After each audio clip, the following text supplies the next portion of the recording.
Vanessa is looking down on pocket aces. So it's me and you. I gotta raise it 1,200. When is wasn't called predictable? Many things. So if you re-raise, then you build the pot so big, and then you're gonna get bluffed out in the big pot. Tony G thinks he's going to outplay Vanessa post flop with position and a junk suited looking hand. Keep the pots low. I bet 2,000. Yeah. That's fair, you know. I think it's better betting in a dark. A dark raise, that's hard and commitment. The flop is the dream board for Tony. He smashes bottom 2 pair versus most opponents. This is where he starts fast playing, trying to punish overpairs and top pair by ballooning the pot immediately. He leads 2K, to which Vanessa instantly raises to 5K. From her point of view, this looks super standard. She has overpair, she doesn't block spades, there are straight and flush combos Tony G can show up with, and she wants to deny equity. You ready? From Tony's point of view, that raise is exactly what he was hoping to induce. He doesn't just call, he makes it 20K. You ready? If you win the hand, you keep me quiet. Don't believe you. That bluff I'll call. That size is Tony basically telling a story of, I'm not scared of you, I have a real hand. The problem he doesn't realize is Vanessa loves that story. When she flats the 20K instead of jamming, she's saying, I have you in jail and I'm letting you keep betting. With aces, she caps nothing, and Tony can't narrow her the way he thinks he can. Turn is where everything flips and Tony doesn't feel it yet. So Tony keeps value betting for 10K. You could shut me right up. How? Well, by being all in and winning the pot. Punch in the face. Can I just push a button? Thinking he can still get called by worse and charge flush draws. But in reality, he's now drawing almost dead against boats and nutty slow plays, and Vanessa has him in a spot where calling is mandatory and raising is unnecessary. Full house versus full house is where bankrolls go bankrupt because nobody folds boats to one bet emotionally. Now you got to show some guts. Can you bet this, or you're gonna make a really weak check now on the end? Go on, Vanessa, you can do it. All in. Call. Ace is full. Wow, very nice. That's the best. Very nice. You got screwed? I got a full house too on the end. Wow. And a flush draw. That's it. That shut me up. Well done, Vanessa. Vanessa doubles through. I got lucky, obviously. Not really. I mean, it's... We took turns getting lucky. I got lucky to get the aces, you got lucky on the flop, I got lucky on the turn. I haven't won one hand when I've been good. So. Daniel Negreanu is looking down at 6-5 offsuit, but he's up against his nemesis of 20 years, Phil Ivey, who's holding King-Jack suited. Ivey raises to 75,000. Most players would probably fold in Daniel's spot. No choice, can't fold it. Gotta see a flop in the big blind. There's the call. So it's Daniel versus Phil. Ivey is 64% favorite for now, but the flop comes 8-6-6 and Negreanu hits trips. I don't see Phil falling for this. Phil checks too. I don't know how, but he can somehow feel Daniel is strong here. A king on the turn. Now I see him falling for it a little. Negreanu wants Phil second-guessing every assumption. Wants him trapped between is he bluffing and is he setting me up? What looks like hesitation is actually misdirection. This is less about cards, more about control.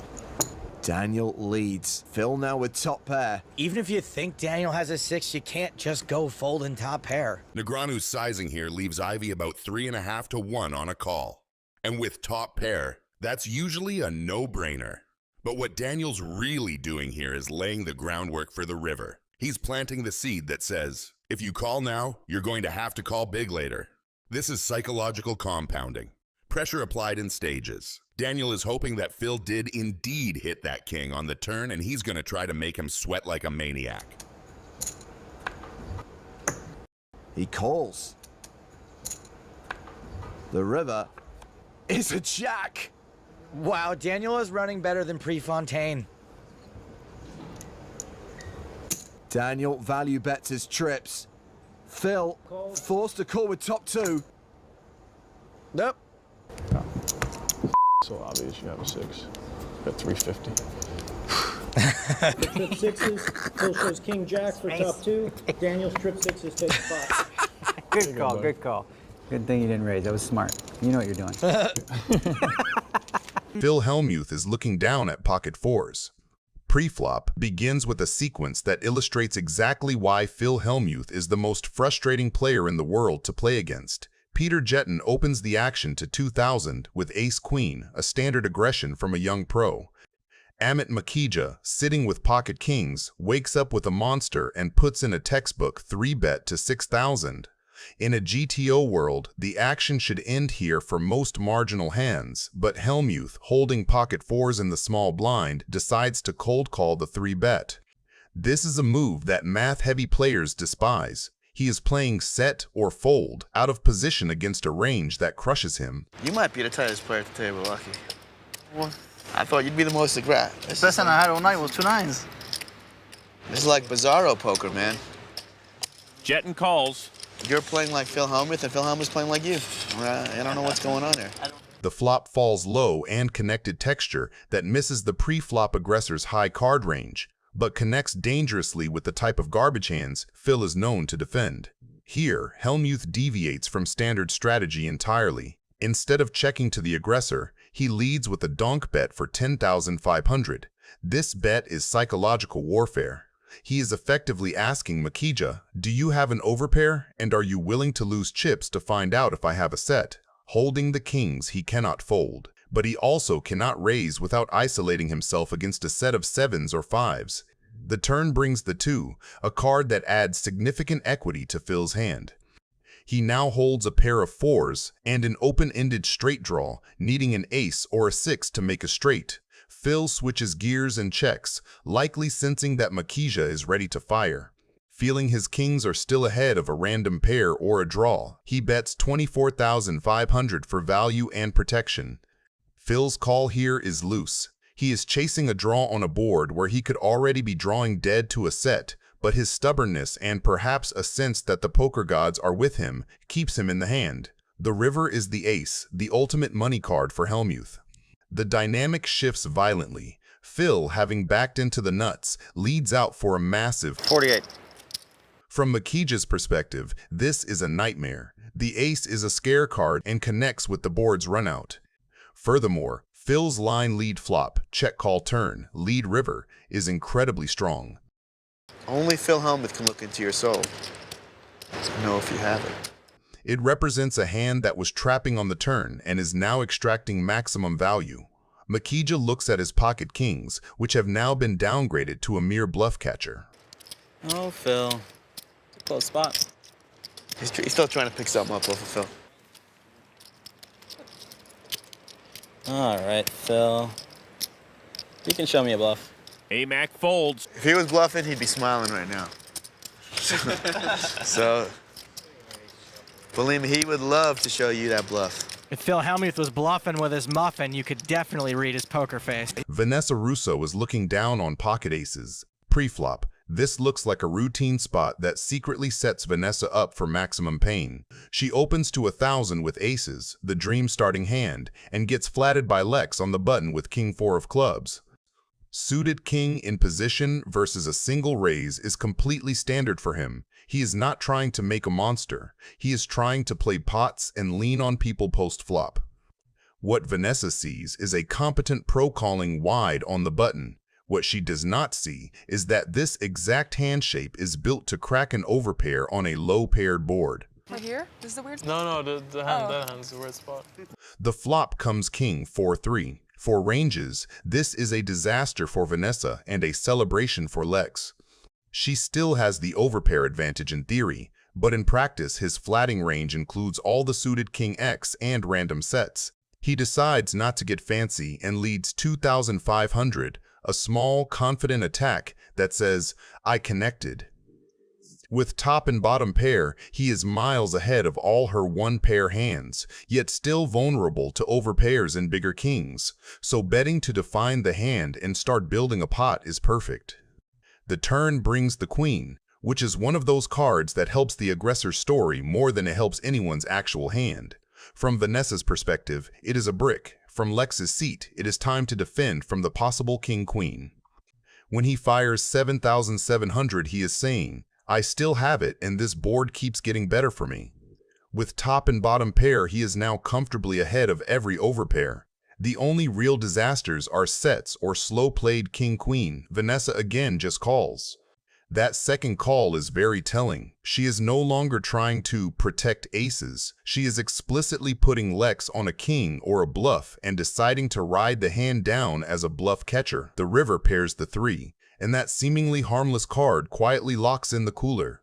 Lex's kings and 4s are now counterfeited. When he bets 18,400 for the 3rd time, the line is completely coherent. Oh, sick river. Unbelievable. Pretty good with these rivers with aces. Phil Laak is looking down at ace-10 offsuit. How much you have, Phil, today? 100? Pound. He's the man, right? I'll count it in a second. After this hand, I'll count it. It's okay, Phil. I don't care that much. I know you're dying to count it anyway. Pre-flop sets the stage for an intense battle between a Hollywood director and a poker eccentric. Cvetes raises to 2,000 with queens. In a full ring game, this is a premium monster, but in a battle of the blinds, it is an absolute sledgehammer. He is looking to extract maximum value from the big blind. Phil Laak, holding ace-10 offsuit, finds himself in a mandatory defense spot. While ace-10 can be a trouble hand that wins small pots and loses big ones, folding an ace to a single raise in a heads-up scenario is simply too tight. The flop falls a Broadway-heavy texture that creates an immediate stalemate. The turn is the 6. Laak decides the free pass is over. This is a classic probe bet. Laak is testing the waters, representing a weak king. Cvetes is not going anywhere. He views Laak's bet as a stab at a pot nobody seemed to want. The river is the queen, the most dramatic card in the deck. It hits Cvetes perfectly, improving him to a set of queens. He believes he has just spiked a monster that will win a healthy pot. Unfortunately, 24,200. I call. And Nick Cvetes runs worse than the car in the driveway of every horror movie. I mean, how good can one fish run? Huh? Is that sick or what? Friedman is looking down at king-queen offsuit. Jared, where are you from? LA. LA? Yeah, how about you? I live here. Cool. I'm from far away. Antonio moved to California from Iran at the age of 9. I saw your card, Antonio. Did you really? Yeah. From over there? Not as much of a magician as you think. Wow. I was going to open for a little raise there. Good one. I'm going to start doing that in the big Middle blind. black, middle Hey, black. I saw your card. I cannot believe you saw my card from over there. That's strong. Pralad, king, queen. He bluffed you right out of that pot. Exactly. You did 1 to well. 1. We're 1-1 now. Pre-flop begins with Friedman, who opens the action to 1,200. Are you going to fill me in on what the card was? Middle black. Oh, okay. He's right. It is a standard open, but Cvetes, sitting in the big blind with ace-king offsuit, makes a crucial decision. Instead of 3-betting to extract value with a premium hand, he decides to trap, underrepresenting his strength. I guess if you had 2 black cards, you would have probably folded, yeah. I'm going to put you on red right now. While this disguises his hand, it also surrenders the initiative to the aggressor. The flop falls a texture that misses both players, but offers Friedman a gut shot straight draw. Friedman, usually aggressive, decides to check back. This check is pivotal. He takes a free card rather than firing a continuation bet. The turn is the jack, the card that ignites the fireworks. It is a disaster for Cvetes and a miracle for his opponent. Middle cards, huh? How would you feel if I raised you? Oh man, I think Pralad thinks he's in a casting session. We just go make another movie and whatever. Always you know? an What's the option big deal? for me is to raise. I feel like You wouldn't be in his next movie, I'll tell you that. representing the middle cards. How many middle cards can there be? What would I raise it to get him to fold? A 9. 24. There's some high-level thinking going on over here, Jared. You see that? Yeah. Mind feel of like the you have a greatest. Spirit rock. So I'm gonna make it. I'm gonna make it 8,000. That Hollywood was worthy of a movie. I loved it, huh? Right, Nick? Yeah, I loved it. As a director, what did you think of the Hollywood? I there? loved it. Cvetes is now in a terrible spot. Against a raise, this should be a fold, but Nick convinces himself that Friedman is making a move. The river is the ace, the ultimate false hope card. It pairs Cvetes' ace, giving him top pair. In his mind, his hand just went from a bluff catcher to a value hand. He checks, likely intending to call a reasonable bet. Should I Hollywood more before I bluff? How much does one need to bet? I have front row seats to this show for free. That's You know? 16. 21K. Friedman, holding the nuts, decides to go for maximum value. He bets 30,000, an overbet designed to look like a bluff. I call. Ouch. Just the nuts. Just the nuts. Good him. Thanks. Wow, bro. Daniel Negreanu is looking down at King 10 offsuit. So I guess we'll be seeing you after you win the NAPT passport. Yes. Like, seems like a lock right now. You're probably gonna end up around 400,000 is my guess. That, you know what? Now that would be a nice payday. That would be acceptable. Preflop initiates a battle between two generations of poker excellence. Negreanu, the master of small ball and post-flop maneuvering, opens the action to 1,200 with King 10 suited. It is a standard open for Negreanu, designed to play a wide variety of boards and out-navigate opponents later in the hand. Scott Seiver, a representative of the math-heavy, aggressive school of poker, looks down at King Jack offsuit. From a theoretical standpoint, Seiver has a slight advantage here. His hand dominates Negreanu's range, particularly the exact hand Negreanu is holding. However, Seiver chooses to flat call rather than 3-bet. Have you been watching? Tony folds, up to Viffer. Wow. I would never fold this hand, but the new and improved Daniel? Folds. The new Daniel. There's a new version. 3.0. Yeah. Just wait till I lose. By just calling, he keeps Negreanu's range wide and uses his position to control the size of the pot, avoiding a scenario where he isolates himself against a stronger hand like ace-king or a big pocket pair. True to his aggressive nature, Negreanu fires a continuation bet of 2,000. He is telling a story that he holds a hand like ace-queen or a set, trying to deny equity to hands exactly like Seiver's. Scott goes nowhere. He has a piece of the board and position on the opener. The turn brings the ace, a miracle card for Negreanu. He leads out for 6,200, betting for value with the current nuts. Seiver, staring at third pair and possible gut shot straight, decides to just smooth call. Raising here might balloon the pot and isolate Seiver against stronger hands. By calling, Seiver keeps the pot manageable and can make a decision when he sees whether the river is favorable to him or not. The river card is the 10, and it is the great equalizer. Here, Negreanu makes a signature move. Checking is a deceptive play designed to induce a bluff or a value bet from a worse hand, like 2-pair or a set of queens. He is hoping Seiver interprets the check as weakness or a give up. Seiver, seeing the check, decides to go for thin value. Negreanu, having trapped his opponent, snaps it off. The showdown reveals the irony. Had you for a minute. Yeah. Hard to hold off Scott Seiver. Yeah, King Jack. I'm getting at least half. Did he say King Jack or King? After getting a bad beat, Britney is now ready to try and take her revenge on our villain. And the pocket nines that she is holding in the next hand will help her try to achieve exactly that. In this hand, Britney is again the first to raise and asks $300 participation fee from her opponents. Oh, you lose money. 1,500 from Raybar. Our villain holding the worst hand ever and coincidentally the mascot of our channel in the face of 7-2 is 3-betting to $1,500, which at this point looks completely like mad play. Britney not done with this. Now that our villain is deep in it, Britney is getting ready to take her promised revenge. She calls with the pocket nines and is praying for a good flop. The flop delivers 7-queen-8 with 2 clubs. This flop is not too good for either of them, even though Britney has the backdoor flush draw and our villain caught his pair of 7s. Our villain fires a bet of $1,200 trying to scare Britney off her hand, but we all know she is here for revenge and is not backing down. How much do you have?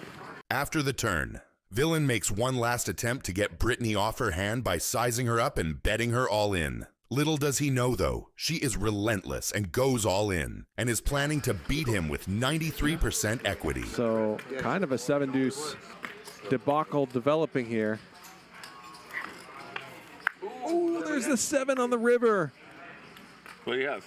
And he still hasn't turned it over. Nines? $10,700. I don't know. And he's going to collect some bounties as well. Tony G is looking down at 5-4 offsuit. How does it go? Today is a good day. Oh yeah, that's the Ice Cube song? Yeah. Pre-flop, sets the stage for a classic clash between mathematical precision and pure chaotic feel. Scott Seiver opens the action to 1,200 with pocket queens. It is a premium hand that demands value. However, waiting in the wings is Tony G, a player who thrives on making his opponents uncomfortable with unorthodox holdings. Tony looks down at 5-4 suited. Played a little ball, messed around, and got a triple-double. A hand most players would muck against an early position raise and decides to make the call. He is looking to crack a big pair or outplay Seiver on a low board. What did I just do there with my brain? Change my mind 4 times? That seems no good. Where's the confidence? To the flop. The flop comes a texture that appears safe for Seiver, but secretly connects with Tony's garbage hand. Seiver is trying to start the trap by inducing a bluff. Tony G is happy to oblige, firing 4,000 into the pot.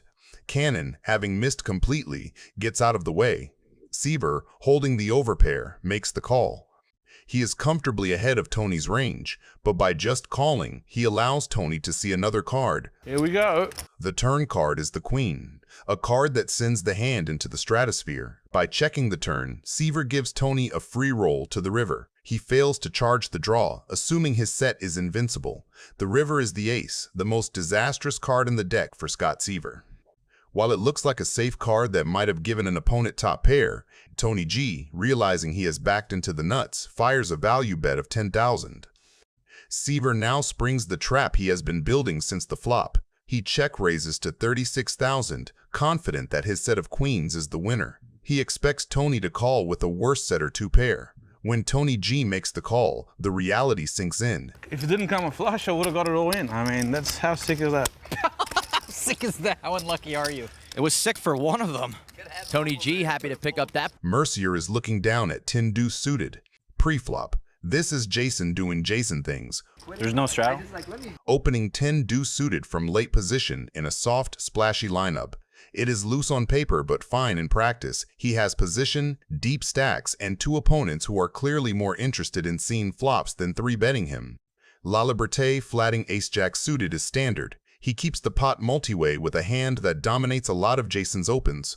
Vulgaris overcalls 5-4, taking the classic, see a cheap flop and try to hit something weird. The flop comes, and Mercier couldn't have asked for better. With 10 deuce, he has flopped a full house on a board that is supposed to be much better for his range than for the callers. He has all the overpairs, big tens and suited junk that connect, while the flats are capped around medium pairs and broadways. When it checks to him, his 2,300 C-bet is completely standard and perfectly sized. It looks like a small, routine bet on a paired board. It keeps in 10x, pocket pairs, and backdoor draws, and it gives plenty of room to barrel. Laliberte's call is where the trouble starts. The turn brings the 6 of spades. Flushes are still possible, but the relative hand strengths have not shifted. Mercier is still sitting on the effective nuts against realistic ranges. When Laliberte checks again, Jason continues his story with 6,200. This sizing keeps his range polarized between trips, boats, and airballs. But from Laliberte's seat, it also looks like a perfectly believable second barrel with overpairs, strong tens, or club draws. Calling again here is ambitious. He now beats only pure bluffs and some random overcards that decided to keep firing.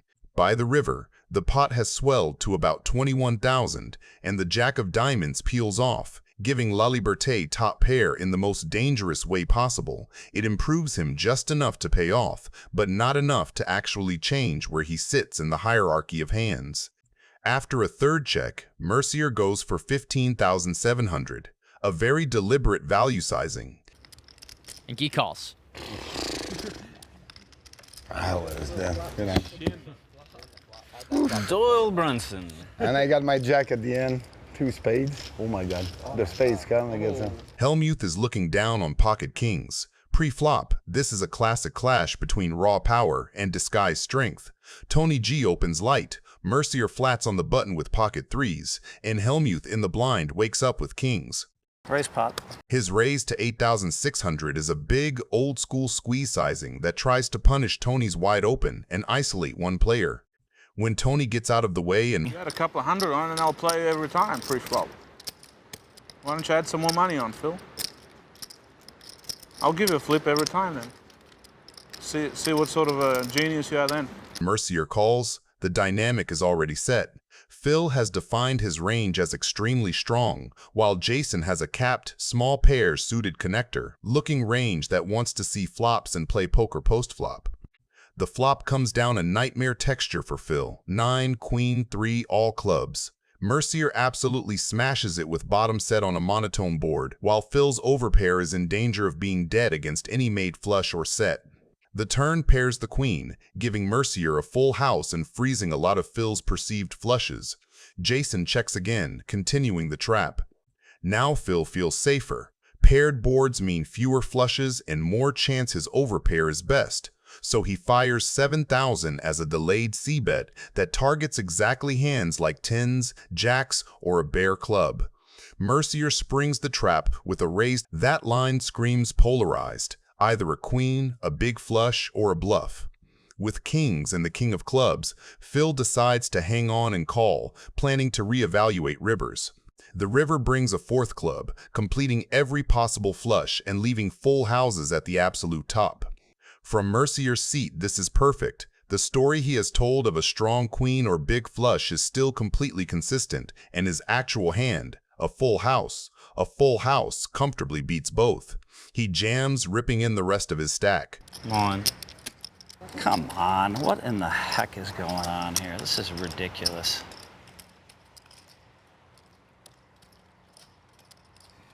This is what happens to me when I play in these frickin' cash games. Now you're back to yourself. That's better. I couldn't hold it in. I was worried I lost you. God, this is so brutal. Jason's betting big here, having a pretty good idea Phil's got a premium hand. How much is it? 67.9. Phil folds. That's a bluff we gotta show. Phil gets away from it and saves himself almost 70 grand. Felt like a sick bluff, sir. Sick. Or pocket nines. Either or. God, that's so brutal. Could have been worse. If I bet the flop, I just ship it with him. Who wants to? Tony G is looking down on King 4 suited. Pre-flop, this pot starts out as a fairly standard multi-way situation that quietly plants the seeds for a brutal cooler. Harlow opens with ace-9, Antonio peels in position with king-jack, and Tony G overcalls with king 4 suited. From Tony's side, this is loose but very on-brand. He is in there to play pots, especially deep stacked and in position on an amateur opener. Behind them, the blinds come along, and you get exactly the kind of bloated, almost family pot where dominated kings and weird suited holdings collide. Here he comes. You've been quiet, Phil. Preserving your lead. Not really, I check. The flop texture massively favors the kind of speculative, wide calling range Tony brought to the pot. He flops top and bottom 2 pair, while Antonio hits what looks like a very strong top pair with king-jack. After Hellmuth and Harlow check, Antonio's continuation bet for 4,200 into the field is completely logical. He charges draws, gets value from worse kings and tens, and represents the strong pre-flop range he had by flatting the raise in position. Tony's raise to 15,000 is the key inflection point. With 2 pair on a coordinated board, he wants to punish exactly hands like Antonio's, forcing them to pay a premium to continue. The raise size is big enough to thin the field and make life uncomfortable for single-pair hands, but not so huge that it blows them off. Hellmuth and Harlow correctly get out of the way. Antonio, holding top pair with a strong kicker and some backdoor straight equity, is never folding to a single raise and makes the call, likely putting Tony on king 10, a bluff, or some kind of combo draw. What do you have left? Antonio checks. You want exact count? No, it's fine. And Tony's decision to check back is deceptively strong. With 2 pair on a now even scarier board, betting again would inflate the pot against a range that has improved to many strong 1 pair plus draw hands. The river ends the hand in one swing. It gives Tony a full house, kings full of 4s, and upgrades Antonio from a strong but beatable top pair to trip kings with a big kicker. After checking twice, Antonio now leads 20,000. This is a classic value bet sizing. targeting exactly the kind of hands he thinks Tony might have slow played. Queen 10 or maybe a stubborn King 9 that check turn for pot control. Tony's response is a cold-blooded shove, an enormous raise over the river stab that polarizes his range to absolute monsters or air. In theory, that sizing should make Antonio very suspicious. There are not that many natural bluffs that take this line, and the full house region is heavily concentrated in Tony's loose pre-flop range. But in practice, when you have trip kings with a strong kicker, have seen your opponent check back a dangerous turn, and the pot is already large, folding feels almost impossible. What the hell did you check the turn with, Tony? All right, call. Antonio calls all in and sees the bad news. I see. Tony wins a pot of 150 grand. Chips? The worst. Phil Ivey is looking down on ace-9 offsuit. Pre-flop, this is a very normal configuration for a tough final table. Ivey opens from early position with a hand that is comfortably ahead of the blind's defending range and plays well post-flop in position. In the big blind, Quas defends ace-5 offsuit. He is getting a good price. He closes the action, and against an elite but wide opener like Ivey, ace-x with a wheel card is a perfectly reasonable defend, even though it will be dominated sometimes. The flop comes one of those low, disconnected boards where the pre-flop raiser still has the range advantage, but the big blind has all the weird two-pair and straight combos. Quas checks his overcard plus gut shot, and Ivey fires 80,000. With 2 overcards to the board, some backdoor possibilities, and a huge image, his continuation bet will fold out a lot of total air and small pocket pairs. Quas's call with ace-5 is very standard. He has ace-high, 4 to a wheel, and he keeps Ivey's range wide. The turn adds more straight possibilities and a second heart, but does not actually improve either hand. Quas checks a second time, and Ivey now taps the table back. That check is important. By declining to barrel, Ivey controls the pot with what is often just ace-high and also keeps his range looking a bit capped. The river ace changes everything. Both players finally make top pair, but Ivey's 9 kicker quietly crushes Quas's 5.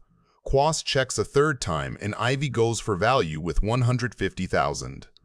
The story he tells is very believable. Missed spade draws and random floats bluffing, or an ace that played pot control on the turn and now bets for value. Sitting there with ace-5, having seen Ivey check back the previous street, Quas is almost forced to pay it off.